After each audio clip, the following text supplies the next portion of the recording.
Sana all masulap ang tulo. Si Angel, dati, dun siya sa ilalim ng upuan.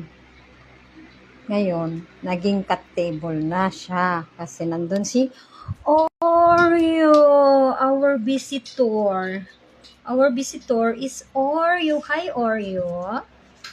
Sabi kayo ni Snoopy. Sabi ko kay Snoopy, huwag kang aawayin. Kasi nagpapagaling. Nagpapagaling si Oreo. Kasi na-heat stroke yata si Oreo. Tapos, ikaw, dito ka lang naman. May electric fan ka pa, oh. Si Oreo wala. Doon lang siya sa labas. Tapos, kumakain lang si Oreo pag may nagbibigay ng pagkain. Tapos, pag wala siyang kinakain. Di ba, Oreo? Magaling ka na, Oreo. Magkakulay din kayo ni Nupi, Oreo. Oh. Mabait naman yan si Snoopy. Huwag mo lang siyang lalapitan pag kumakain. Nagagalit siya. Pero kahit ganito siya, huwag kang unang lumapit kasi ayaw din niya. Ano to may pagka-molds.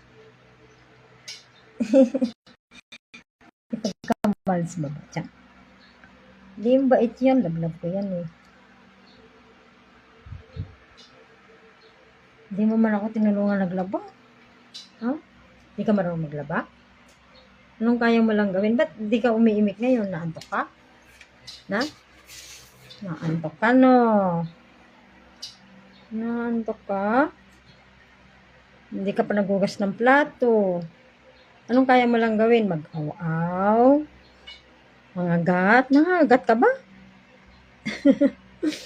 Magbantay ng bahay. Yun daw alam ni Nuki. Magdila. Si Oreo. Nagpapagaling yan si Oreo. Kumain na si Oreo. Buti kumakain na si Oreo. Tapos umiinom na din siya ng tubig na siya mag-isa. Kahapon hindi. Pinagamitan ng syringe.